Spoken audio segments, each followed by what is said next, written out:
আজকে উনি আল্লাহদের পদচারণায় তুমি মসজিদ পেয়েছো, নামাজ পেয়েছো, রোজা পেয়েছো, নারী তুমি জুব্বা পাগড়ি পেয়েছো, মাদ্রাসা পেয়েছো, ওই উনি আল্লাহদেরকে তোমরা যারা ঘৃণা করছো তোমাদের মূলে তোমরা আঘাত করেছো, ঠিক কিনা? আমার ভাইরা, বর্তমান সময়ে অনেক ওলি আল্লাহদের মাজার ভাঙা হচ্ছে। আমি দেখেছি আজকে বর্তমান সময়ে বেদআত শিরকের আস্তানা বলে তোমরা যারা তাদের মাজার শরীফ ভাঙার জন্য যাচ্ছ, আমি তোমাদেরকে বলতে চাচ্ছি, শুনে রাখো, ওনারা যদি এই এলাকায় না আসতো, বাবা শাহজালাল যদি না আসতো, তোমার গায়েও দুটি থাকতো, মাথার মধ্যে টিকলি থাকতো, গলার মধ্যে তোমার রশি পরা থাকতো, কথা কোন ঠিক কিনা? আল্লাহ রাসূলকে পাওয়ার জন্য ওলি আল্লাহর দরবারে যায়, অন্য কোনো উদ্দেশ্য নাই। এইরকম রিয়াজত সাধনা করে অসংখ্য গণিত কারামত দেখিয়ে এই বাংলার জমিনে বাবা শাহজালাল ইয়ামুনী রহমাতুল্লাহ আলাইহি সিলেটের জমিনে শুয়ে আছেন, আখাউড়ার জমিনে কেল্লা শুয়ে গেসুদারা শুয়ে আছেন, মিরপুরের জমিনে শাহ আলী মুগদাদি শুয়ে আছেন, হাইকুরের জমিনে শুয়ে আছেন, গুলিস্তানের জমিনে গোলাপ শাহ শুয়ে আছেন, রাজশাহীর জমিনে শুয়ে আছেন, এমনি ভাবে এনায়তপুরের জমিনে শুয়ে আছেন, শম্ভুগঞ্জের জমিনে শুয়ে আছেন। হক্কানি ওলি আল্লাহর কথা কোন ঠিক কিনা? অসংখ্য গণিত আল্লাহর ওলিরা এক একটা গ্রাম, এক একটা এলাকাকে দ্বীনের পথে এনে হেদায়েতের রাস্তা দেখিয়ে ওনারা যে জায়গাটা শুয়েছেন এই জায়গাটাকে বলা হয় মাজার শরীফ। মাজার শব্দের অর্থ হলো জিয়ারতের জায়গা। আমার মতো এইরকম ভাবে শুনি নাই যাদের মাজারে লক্ষ লক্ষ মানুষ জিয়ারতে যায়, তাদের কবরে জিয়ারতে যাই যারা আল্লাহকে রাজি খুশি করে, আল্লাহর সাধনায় সাধ্য করে আল্লাহর ওলি হয়ে শুয়েছেন, কথা কোন ঠিক কিনা? আল্লাহু আকবার, ইয়া রাসূলুল্লাহ। আমি আল্লাহর ওলি মাজার শরীফে শুয়ে গেছেন, বছরের পর বছর নয়, যুগের পর যুগ নয়, শতাব্দীর পরে শতাব্দী পার হয়ে যায়, তারপরে প্রতি বছর ফাতিহা শরীফের মাহফিলে, উরুস মাহফিলে গোটা বাংলা থেকে লক্ষ লক্ষ আশিক জাকিররা ছুটে যায়। এমনিতে যায় না, ওই জায়গায় আমার আল্লাহকে খুঁজে পাওয়া যায়, কথা কোন ঠিক কিনা? এই জন্যই হুজুর কেবলা লিখেছেন, আল্লাহ রাসূল পাইতে আমি বায়াত হইলাম, মুর্শিদ চাঁদ হই না যে বদনাম। আল্লাহ রাব্বুল আলামিন তো রহমান, ওলি আল্লাহদের মাঝেও এরকম রহমতের একটা মায়ার একটা অবস্থান আছে। কাউকে ডাইরেক্ট ধরে, কাউকে সাইডে সাইডে ধরে। আজ পর্যন্ত ওলি আল্লাহদের সাথে বিয়াদবি করে কেউ ছাড় পায় না। একটা ছোট্ট কাজ করো, মাজার শরীফের ওই পাশে একটা পুকুর আছে, এই পুকুরের পানি ময়লা, এটার মধ্যে গিয়ে দেখেছে আবার ওকে ক্লিক ক্লিক দেওয়া, ওরে ওই জায়গাতে গোসল করে, গোসল করে মাজার শরীফ আইনা তওবা করো। আর হেকের উস আছে, জল কুচি যে ফাদাম সব কুচি হয়ে গোসল করে গিয়ে পানির মধ্যে পড়ছে, কাপড় ভুল লয়ে জন্মের মানে আধা ঘন্টার মধ্যে ডুব দিছে, ডুব দিয়ে এসে উজু টুজু কইরা উঠে আসে মাজার শরীফ কাম, ভিজা কাপড় লয়ে মাজার শরীফ ভিতরে ঢুকতে দেয় না, বাইরে থেকে কাম দেয়। ও কেল্লা শহীদ, আমার ভুল হয়েছে, আল্লাহর রাস্তে মাফ করে দেন। আমি নিজে একদম আমার নিজের প্রমাণ, ওইখান থেকে বের হওয়া মাজার শরীফের সাইডে গিয়ে সিঁড়ি এখানে গিয়ে মাপ চাইছে, মাপ চাই আল্লাহর কাছ থেকে তওবা করে আসছে যে ওলি আল্লাহর দরবারে কোনোদিন এরকম করবো না। বের হওয়া আসার পরে ফোলাটা ছিল বেশ কয়েকদিন, কিন্তু চুলকানি সাথে সাথে বন্ধ হয়ে গেছে। আমাদের আখাউড়া খরমপুর কেল্লা শহীদ, আমি ওই সময় ছাত্র, ক্লাস 9 বা 10-এ পড়ি। আমাদের তো একদম ব্লাড থেকে আমরা তরিকত নিয়ে জন্মেছি।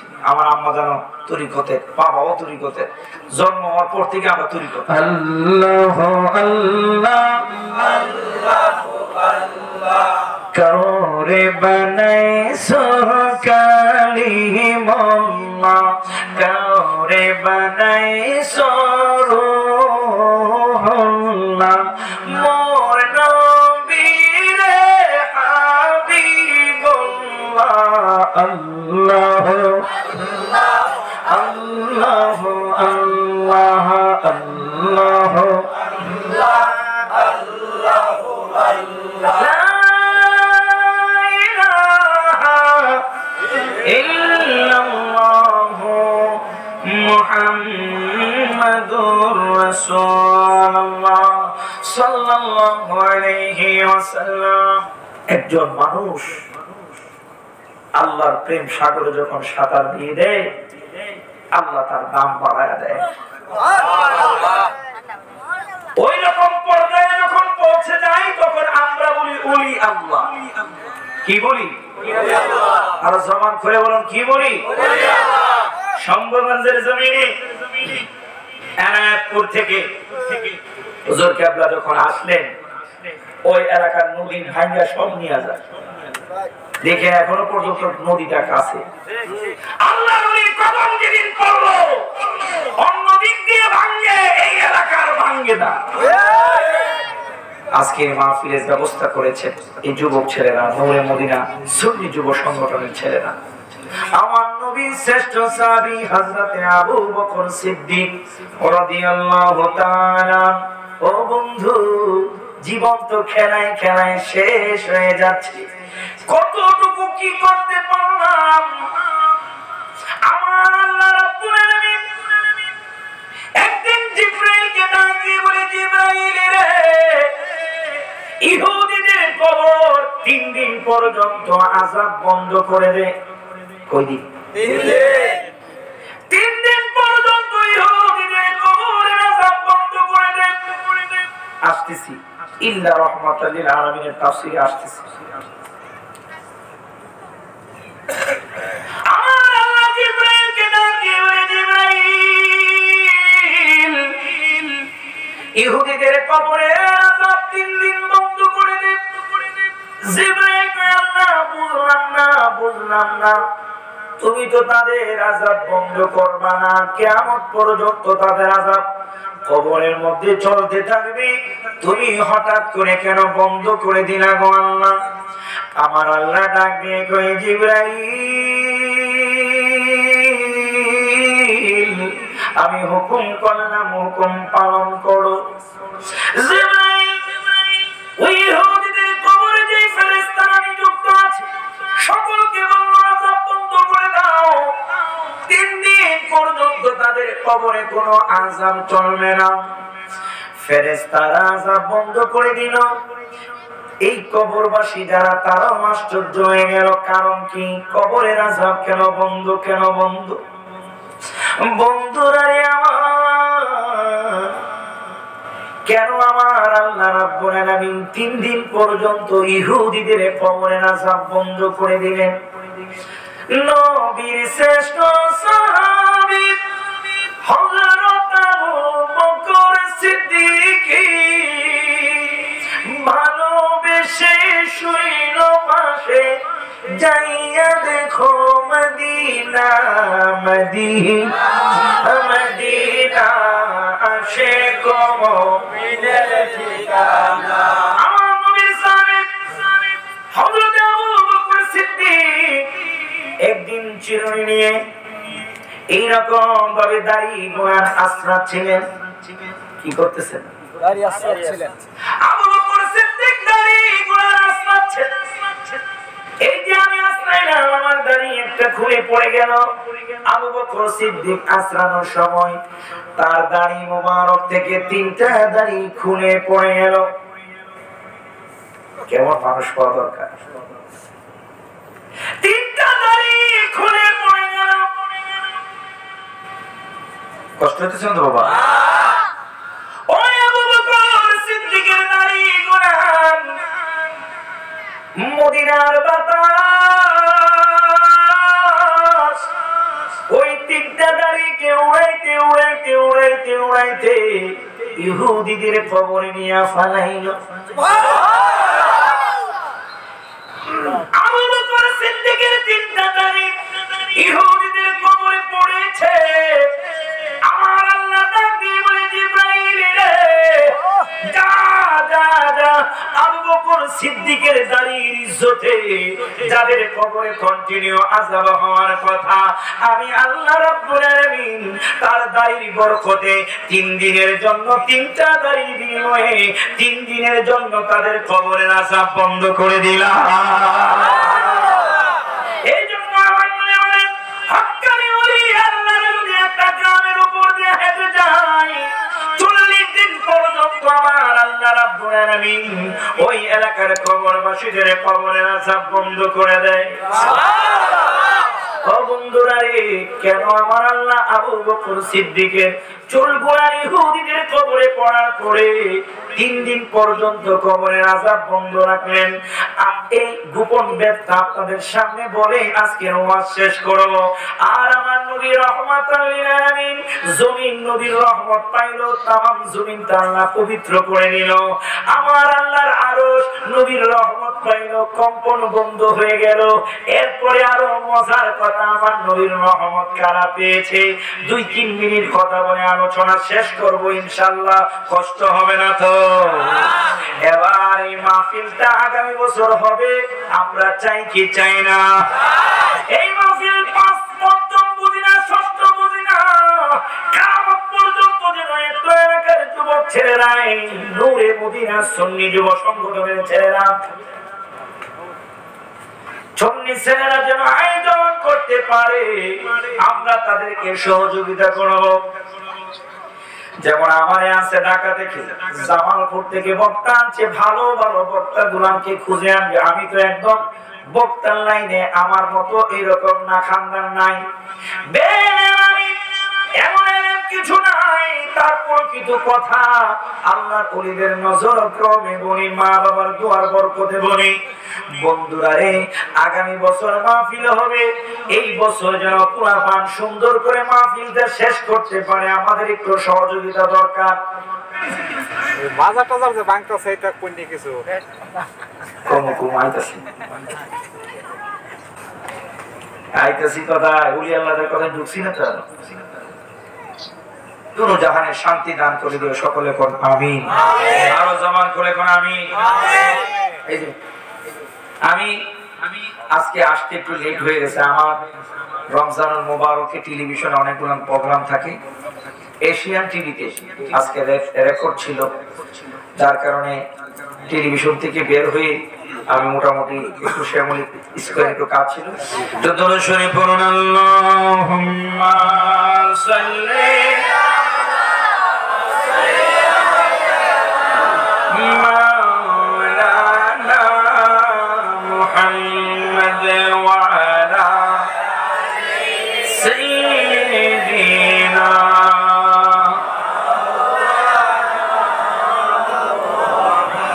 আল্লাহু আল্লাহ আল্লাহু আল্লাহ আল্লাহু আল্লাহু আল্লাহ আল্লাহু আল্লাহু আল্লাহ হতে চাই না তাকাওয়ালা, হতে চাই না সম্পদওয়ালা, হতে চাই না তাকাওয়ালা, হতে চাই না সম্পদওয়ালা, হতে চাই মাবুদ ওলি আল্লাহ আল্লাহ আল্লাহ আল্লাহ আল্লাহ আল্লাহ আল্লাহ আল্লাহ আল্লাহ আল্লাহ কারে বানাইছো কালিমুল্লাহ, কারে বানাইছো রূহুল্লাহ, মোর নবীরে হাবিবুল্লাহ আল্লাহ আল্লাহ আল্লাহ আল্লাহ আল্লাহ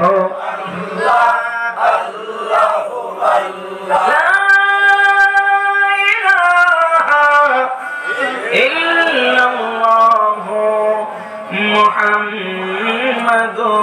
রাসূলুল্লাহ সাল্লাল্লাহু আলাইহি ওয়াসাল্লাম। 5-10 মিনিট ওয়াজ দিলে অসুবিধা হবে না তো?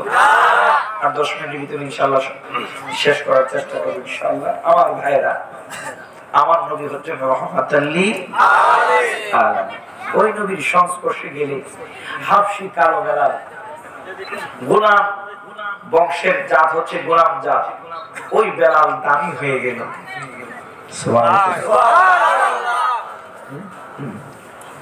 ওই বেলাল কেমন দামি হলো? মক্কা বিজয়ের পরে আমার নবী ডাক দিয়ে বেলাল আযান দাও, কাবার উপরে উঠে।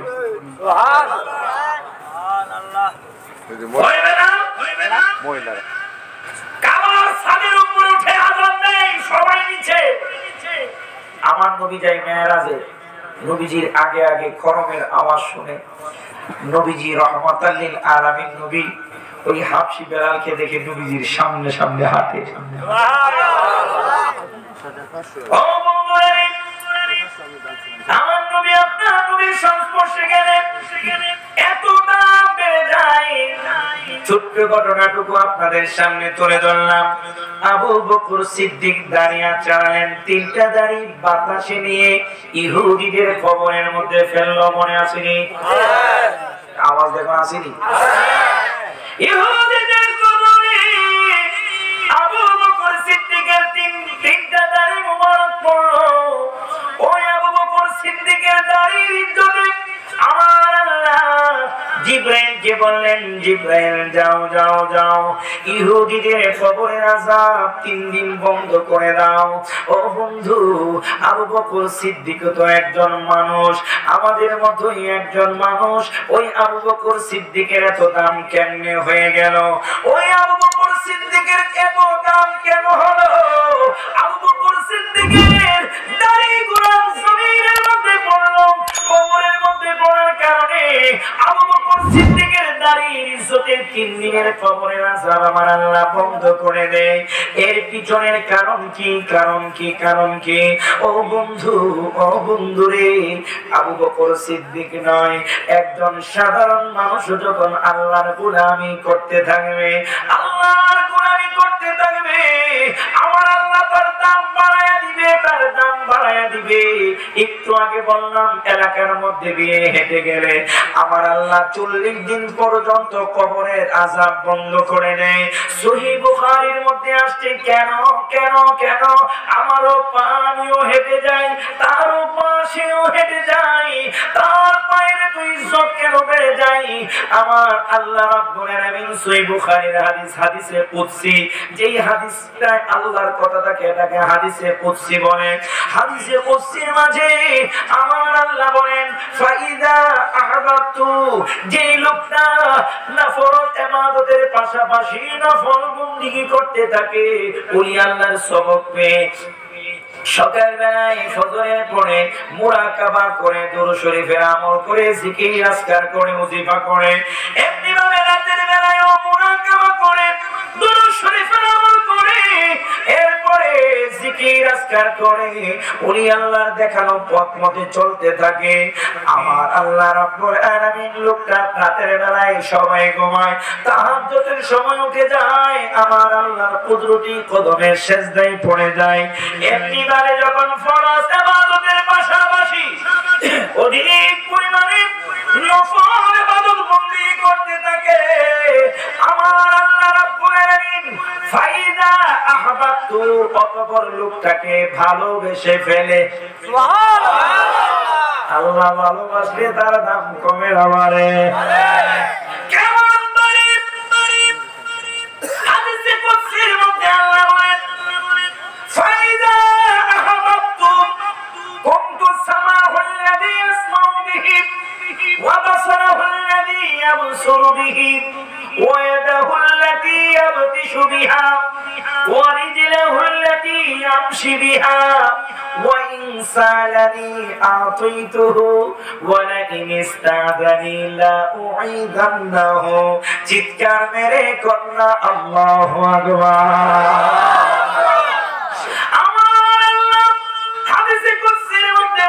যখন আমি আল্লাহ কাউকে ভালোবেসে ফেলি, কুনতু সামাউল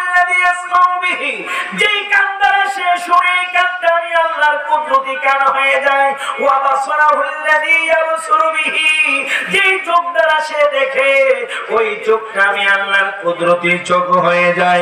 ওয়া ইয়াদাহুল্লাতী ইয়াবতিশু বিহা, যেই হাত দ্বারা সে ধরে এই হাতটা আমি আল্লাহর কুদরতি হাত হয়ে যায়। ওয়া রিজলাহুল্লাতী ইয়ামশি বিহা, যেই পা দ্বারা সে চলে এই পাটা আমি আল্লাহর কুদরতি পা হয়ে যায়। এক কথায় তারা আবাদত শরীর, আবাদত শরীর আমি আল্লাহর কন্ট্রোলে চলে যাই, তার দাম কেমন বেড়ে যায়। ওয়া ইনসানানি আতাইতুহু, তার জবান দিয়ে আমি আল্লাহর কাছে কিছু সওয়াল করতে দেরি হয়, চাইতে দেরি হয়, আমি আল্লাহ জবাব দিতে দেরি করি না। কেমন দাম, কেমন দাম। ওয়া ইনসানানি আতাইতুহু ওয়া লাইন ইসরাদানি লাউরিদান্নাহু, সে যা কিছু আমি আল্লাহর কাছে চাই আমি আল্লাহর সাথে সাথে মঞ্জুর করে নেই। একজন মানুষ আল্লাহর প্রেম সাগরে যখন সাঁতার দিয়ে দেয়, আল্লাহ তার দাম বাড়ায় দেয়। ওই রকম পর্যায়ে যখন পৌঁছে যায় তখন আমরা বলি ওলি আল্লাহ। কি বলি? আর জবান খুলে বলুন, কি বলি? শম্ভুগঞ্জের জমিনে এনায়েতপুর থেকে হুজুর কেবলা যখন আসলেন, ওই এলাকার নদী ভাঙ্গা সব নিয়ে যায়, দেখে এখনো পর্যন্ত নদীটা কাছে। আল্লাহ নদীর কদম যেদিন পড়লো, অন্য দিক দিয়ে ভাঙ্গে, এই এলাকার ভাঙ্গে না। আমার পাও পা, আল্লাহ নদীর পাও পা।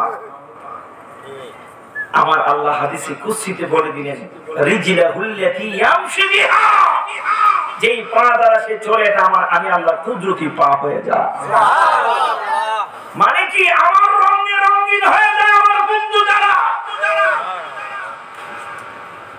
এইজন্য ওলি আল্লাহ যারা হয়ে যায়, আল্লাহ রাব্বুল আলামিন তাদেরকে আল্লাহর বন্ধু বানিয়ে নেন। আর আল্লাহর বন্ধু যখন হয়ে যায় তখন তাদের মধ্যে এমন কিছু প্রকাশ পায় যেটাকে বলা হয় কারামত। অলৌকিক কিছু প্রকাশ পায় যেটাকে বলা হয় কারামত। এইরকম রিয়াজত সাধনা করে অসংখ্য গণিত কারামত দেখিয়ে এই বাংলার জমিনে বাবা শাহজালাল ইয়ামুনী রহমাতুল্লাহ আলাইহি সিলেটের জমিনে শুয়ে আছেন, আখাউড়ার জমিনে কেল্লা শুয়ে, গেসুদারা শুয়ে আছেন, মিরপুরের জমিনে শাহরি মুক্তাদি শুয়ে আছেন, হাইকুরের জমিনে শুয়ে আছেন, গুলিস্তানের জমিনে গোলাপ শাহ শুয়ে আছেন, রাজশাহীর জমিনে শুয়ে আছেন, এমনি ভাবে এনায়েতপুরের জমিনে শুয়ে আছেন, শম্ভুগঞ্জের জমিনে শুয়ে আছেন। হক্কানি ওলি আল্লাহর কথা কোন ঠিক কিনা? এইরকম অসংখ্য গণিত আল্লাহর ওলিরা এক একটা গ্রাম, এক একটা এলাকাকে দ্বীনের পথে এনে হেদায়েতের রাস্তা দেখিয়ে ওনারা যে জায়গাটা শুয়েছেন এই জায়গাটাকে বলা হয় মাজার শরীফ। কি বলা হয়? মাজার শব্দের অর্থ হলো জিয়ারতের জায়গা। কিসের জায়গা? মাজার শব্দের অর্থ হলো জিয়ারতের জায়গা। আমার মতো এইরকম ভাবে শুনি নাই যাদের মাজারে লক্ষ লক্ষ মানুষ জিয়ারতে যায়, তাদের কবরে জিয়ারতে যাই, যারা আল্লাহকে রাজি খুশি করে, আল্লাহর সাধনায় সাধ্য করে আল্লাহর ওলি হয়ে শুয়েছেন। কথা কোন ঠিক কিনা?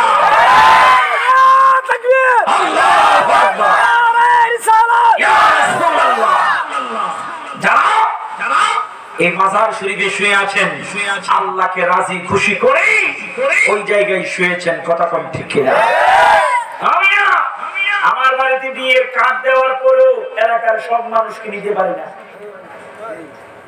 ভিআইপি খাওয়ানোর আয়োজন করি, রোস্ট, গরুর গোশত, টিক্কা, পোলাও, দই, পায়েস, কত কিছু করার পরেও এলাকার 50 জন দাওয়াত দিলে 30 জন যায়। আমি আল্লাহর ওলি মাজার শরীফে শুয়ে গেছেন, বছরের পর বছর নয়, যুগের পর যুগ নয়, শতাব্দীর পরে শতাব্দী পার হয়ে যায়।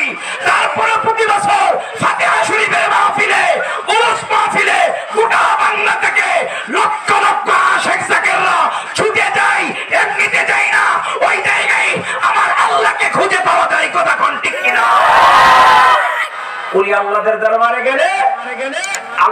রব্বুল আলামিনের রাস্তা খুঁজে পাওয়া যায়।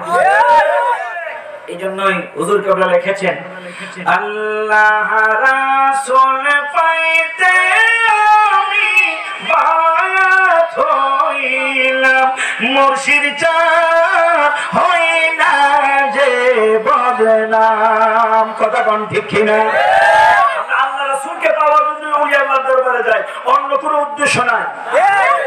যিনারা রওজা মুবারকে শুয়ে আছেন, আজকে বর্তমান সময়ে বেদআত শিরকের আস্তানা বলে তোমরা যারা তাদের মাজার শরীফ ভাঙার জন্য যাচ্ছ, আমি তোমাদেরকে বলতে চাচ্ছি, শুনে রাখো, ওনারা যদি এই এলাকায় না আসতো, বাবা শাহজালাল যদি না আসতো, তোমার গায়েও দুটি থাকতো, মাথার মধ্যে টিকলি থাকতো, গলার মধ্যে তোমার রশি পরা থাকতো।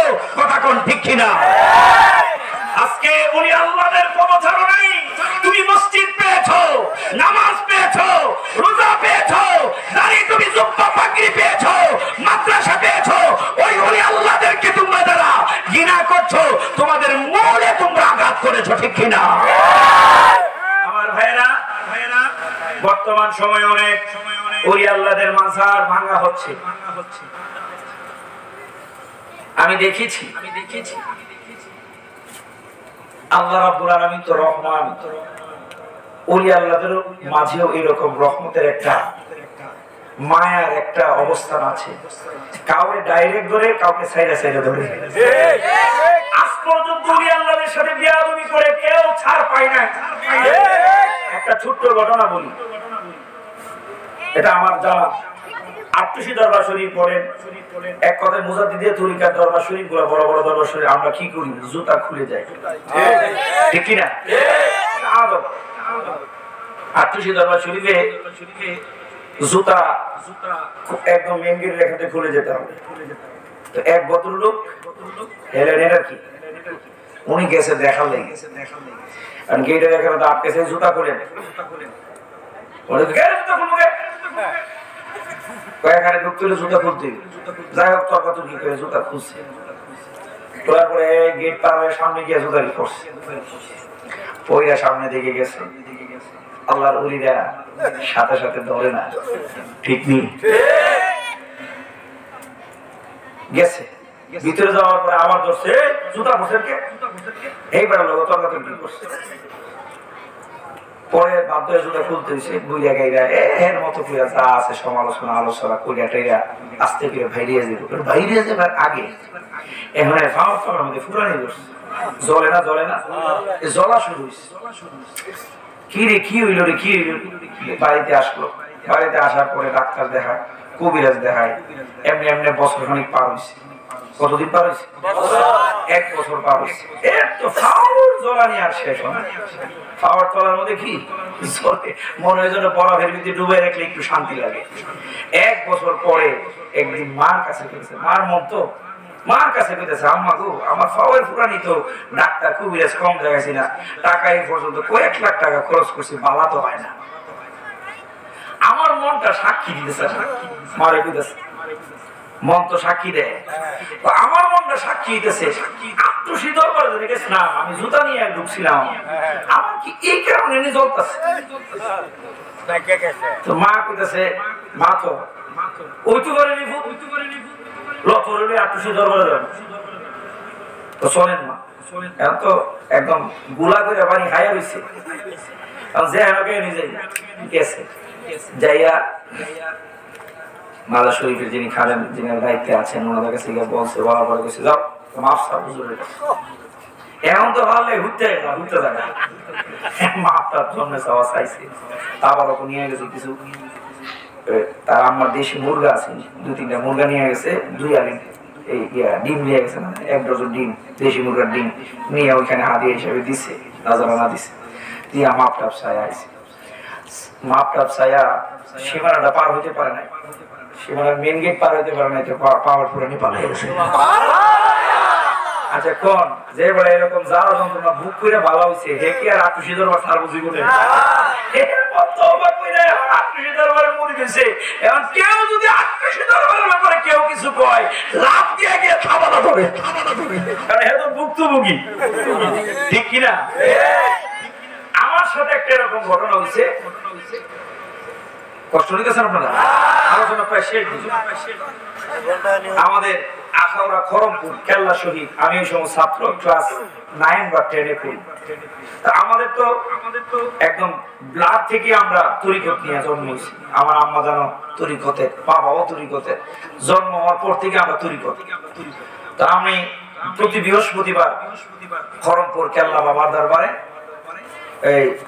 এই হয়, সাপ্তাহিক মাহফিল হয়, উরুস হয়, ওইখানে অনেক মানুষ যায়। আমরাও মাঝে মধ্যে আমাদের আশুগঞ্জ, আমার বাড়ি আশুগঞ্জ থেকে ট্রেনে আসারও যাওয়া যায়। তা আমরা ছাত্র মানুষ, লোকাল ট্রেনে উঠলে টেহাই ছাড়া টিটি দেয়। আমরা গিয়ে খরম করতেছে, আবার শেষটাতে একটা মিল ট্রেন আছে, এই মিল ট্রেনে চলে আসতাম, সুরমা মিল। এই সুরমা মিলে আমরা এসে পড়তাম। একদিন আমার একটা বন্ধু, সে ওই মাদ্রাসার সাথে একটি জায়গা, আমি নাম বলতে দরকার নাই, ওই মাদ্রাসা থেকে হাফেজ হয়েছে, কিছু লেখাপড়া করে পড়ে এসে আমাদের সাথে আলিয়াতে ভর্তি হয়েছে, আমাকে ক্লাসমেট। তা আমরা প্রায় 6-7 জন বন্ধু বান্ধব একসাথে গেছি, হেও গেছে। তো মাজার শরীফের মধ্যে এক একজনে এক এক ভাইলে চলে, কেউ শরীয়ত, কেউ মারেফত, কেউ হাকিকত নিয়ে ঘুরতেছে, কথা কোন ঠিক কিনা? আল্লাহর এই পৃথিবীর মধ্যে কেউ গাঁজাখোর, কেউ চোর, ডাকাত, বদমাশ আছে না নাই? আবার ভালো মানুষ, ওলি আল্লাহ, কুতুব গাউস আছে। ওলি আল্লাহর দরবারটা তো ঠিক এরকম, সব রঙের মানুষ আছে, যার জন্য মন চায় চলো, আদব নিয়ে চললে হইলো, কথা কোন ঠিক কিনা? ও কি করে ইমুক জায়গায় যা, হিমুক জায়গায় যা, গিয়ে সেটা আবার যা দুষ্টামি করার করতেছে। তো যাই হোক, আমরা গিয়া 12টা 12:30টার সময় মাজার শরীফের ভিতরে ঢুকলাম। আমরা ছেলেরা মিলে একটা মিলাদ শরীফ দিলাম, জিকির সহ দাঁড়ায়, জিকির মিলাদ কেউ সবাই পুরা সাথে মাজার শরীফের চতুর্দিকে মানুষ ঘুরে গেছে। যিনি এখানে জিকির আছে করছে, এই দিতে আমরা বক্তা হয়েছি। তো আমরা জিকির করি, ওই সাথে দাঁড়ায় আমার মধ্যে জিকির আজকে চলছে। ও কি করে একটা পট মারে, মাথা দিয়ে মানে যা দুষ্টামি আছে করছে। এখন মাজার শরীফ থেকে বাইরে সে করই অন্ডকোষ আছে না, অন্ডকোষ আমরা আবার কিছু মনে করি না, বাস্তবে আস্তে আস্তে করে ফুলা শুরু হয়েছে। অন্ডকোষ এত বড় হয়ে গেছে, এমনি চুলকা, হেমনি চুলকা, চুলকানির যন্ত্রণায় চুলকানি সহ্য করার মতো না, এমন চুলকাইতেছে, আস্তে আস্তে ফুলতেছে, শরীরের বিভিন্ন জায়গায় ফুলে গেছে, অ্যালার্জি যেরকম ফুলে। বাস্তব আমি নিজে ওই জায়গায়, আমার গিয়ে করতেছে, দোস্ত আমার অবস্থা তো খারাপ, কি হয়েছে? আমার দেখা গেছে এই অবস্থা। আমি আই হাই, এখন আমি কি করবো? আমি তো ছোট, ক্লাস 9 এ পড়ি বা 10 এ পড়ি। ওইখানে মাজার শরীফের একজন খাদেম আছে আমাদের পরিচিত, ওনার কাছে দৌড়াই গেলাম যে এমন এমন অবস্থা, আমার বন্ধুরা এমন হয়েছে, একটা কাজ করো, মাজার শরীফের ওই পাশে একটা পুকুর আছে, এই পুকুরের পানি ময়লা, এটার মধ্যে গিয়ে দেখা গেছে আবার ওকে টিপ দেওয়া, ওরে ওই জায়গাতে গোসল করে, গোসল করে মাজার শরীফ আইনা তওবা করো। আর হেকের উষ আছে, যখন খুশি যে এই ফাদার সব খুশি হয়ে গোসল করে দুধ দিয়ে গিয়ে পানির মধ্যে পড়ছে, কাপড় ভুল লয়ে জন্মের মানে আধা ঘন্টার মধ্যে ডুব দিছে, ডুব দিয়ে এসে পুজো টুজো কইরা উঠে আসে মাজার শরীফ কান্দ, ভিজা কাপড় নিয়ে মাজার শরীফ ভিতরে ঢুকতে দেয় না, বাইরে থেকে কান্দে। ও কেল্লা শহীদ, আমার ভুল হয়েছে, আল্লাহর রাস্তায় মাফ করে দেন। আমি নিজে একদম আমার নিজের প্রমাণ, ওইখান থেকে বের হওয়া, মাজার শরীফের সাইডে গিয়ে সিঁড়ির এখানে গিয়ে মাপ চাইছে, মাপ চাই আল্লাহর কাছ থেকে তওবা করে আসছে যে উলি আল্লাহর দরবারে কোনোদিন এরকম করবো না। বের হওয়া আসার পরে ফোলাটা ছিল বেশ কয়েকদিন, কিন্তু চুলকানি সাথে সাথে বন্ধ হয়ে গেছে। এইরকম আমরা নিজের চোখে অনেক কিছু দেখছি। যে আট্টুসি দরবারের এখন মৌলানা বেটা, যিনি আলেম, এখন আট্টুসি দরবারের বক্তা, এমনি হয়েছে না, ঠেলার হয়েছে। আর যে কথা বললাম আমার ক্লোজ বন্ধু, আর পর থেকে কোনোদিন মাজার নিয়ে আর কিছু করে না। আরে বাবা, আমার পক্ষে সম্ভব না।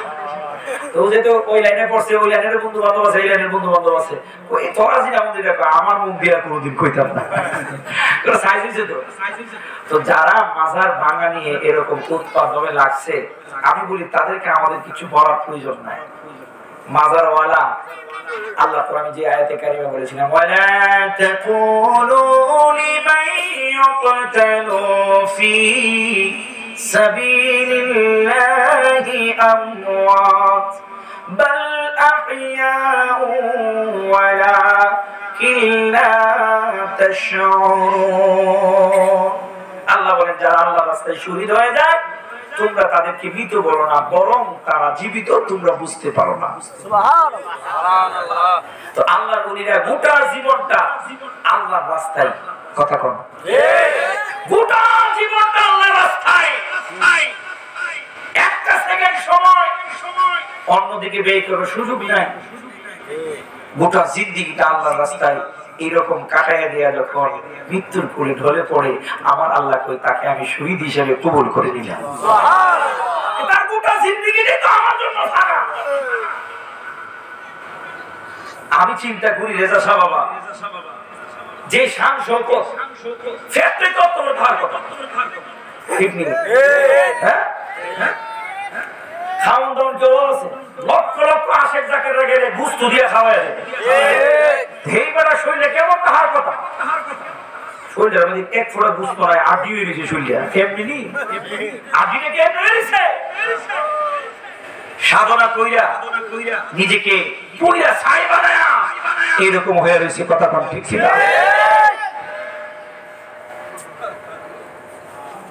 এই জীবনটা যখন মৃত্যুর কোলে ঢলে পড়ে, আমার আল্লাহ কই তারে তোমরা মৃত্যু করো না, সে জীবিত। এই কবরের মধ্যে আশেক জাকেরের বিপদে উদ্ধার করার জন্য আমি আল্লাহর কাছে কাঁদতে থাকি। তো যারা আল্লাহর ওলি, আল্লাহর বন্ধু, তারা আল্লাহর রঙে রঙিন হয়। আল্লাহর যেমন ঘুম নাই, আল্লাহর যেমন খাবার নাই, ঠিক এই রঙে রঙিন হয়ে যায়। তারাও কবরে গিয়ে খাওয়ানোর প্রয়োজন হয় না, ঘুমের প্রয়োজন হয় না, ওই জায়গায় আল্লাহর রিয়াজ ও সাধনায় থাকে। ওই জায়গায় আঘাত করবা, তোমার নিজের কপালে নিজে আঘাত করছো। হাবিবুর রহমান যুক্তিবাদী সাহেবের একটা ওয়াজ আছে, এক হাফেজে কোরআন আল্লাহর ওলির মাজারে গিয়ে কোরআন তেলাওয়াত শুনাইছে, পেটের ব্যথা নিয়ে 2 বার 3 বার খতম শুনাইছে, এরপর পেটের ব্যথা ভালো হয় না, এরপর একটা বাঁশ লইয়া আল্লাহর ওলির মাজার উপরে দিছে জন্মের বাড়ি। তো 3 বার শুনাইলাম, আমি সারা জীবন শুনেছি আমি আল্লাহর ওলি, আমার পেটের ব্যথা ভালো হয় না, কি আপনার আল্লাহর ওলি? এই কথা বলেন কোরআনের হাফেজ বাড়িতে চলে আসে, কষ্ট হবে 1 মিনিট, বাড়িতে চলে আসলো, কান্না করতে করতে ওই হাফেজ কোরআন ঘুমিয়ে পড়লো। ঘুমের মধ্যে স্বপ্নে দেখে একজন বুজুর্গ মানুষ তার সামনে দাঁড়িয়ে আছে, দাঁড়ায়া দাঁড়ায় কই কোরআনের হাফেজ তোর কোরআন তেলাওয়াত বড় মজা, তোর কোরআন তেলাওয়াত বড় মজা, তুই আমার কবরের পাশে গিয়ে যখন তেলাওয়াত করতেছিলে আমি একদম মুগ্ধ হয়ে তোর কোরআন তেলাওয়াত শুনতেছিলাম রে। একটা খতম শেষ হওয়ার পরে আমি মনে মনে ভাবলাম আরেকবার নি তুই তেলাওয়াত করিস। আমি আরেকবার তেলাওয়াতের অপেক্ষায় ছিলাম, দেখলাম আবার শুরু করে দিলে। আরেকটা খতম আমার কবরের পাশে তুই তেলাওয়াত করলি, আমার কাছে বড় ভালো লাগতেছিল। আমি মনে মনে চাচ্ছিলাম আরেকবার নিয়ে তেলাওয়াত করিস, আরেকবারও তুই আমার কবরের পাশে তেলাওয়াত করলি। আমি মনে মনে চাচ্ছিলাম পেটের ব্যথা একটু বাড়াইয়া দে, তাহলে আরেকবার বড় হই তেলাওয়াত করবি। তুই তো তেলাওয়াত করিস নাই রে, কাপড়টা আল্লাহর ওলি তুই না কই তাকায়া দে, আমার পিঠের উপরে তোর পাশের বাড়ি, এক একটা বাড়িতে আমার পিঠের মধ্যে দাগ পড়ে গেছে রে। এই কথা যখন বললো ওই হাফেজে কোরআন স্বপ্নের মাঝে আল্লাহর ওলির কদমে জড়ায়া ধরলো, ও আল্লাহর ওলি আমার ভুল হয়ে গেল, আমি তো বুঝি নাই পেটের ব্যথা বাড়ার কারণে আমি যন্ত্রণায় এরকম বেয়াদবি করলাম। আল্লাহর ওলিকে মনে কিচ্ছু নেই নাই, ওয়াদা দে প্রতিদিন আমার কবরের পাশে এক খতম তেলাওয়াত করবে কিনা। হাফেজে কোরআন কয় মৃত্যুর পূর্ব পর্যন্ত ওয়াদা দিয়ে দিলাম আল্লাহর ওলি আপনার কবরের পাশে আমি কোরআন তেলাওয়াত করব।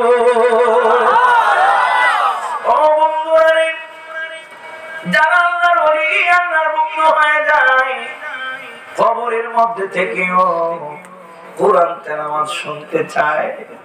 ও বন্ধুরা রে, খেলায় খেলায় সময় পার করার সুযোগ নাই। নিজেরে চিনতে হবে, নিজেরে জানতে হবে, বুঝতে হবে।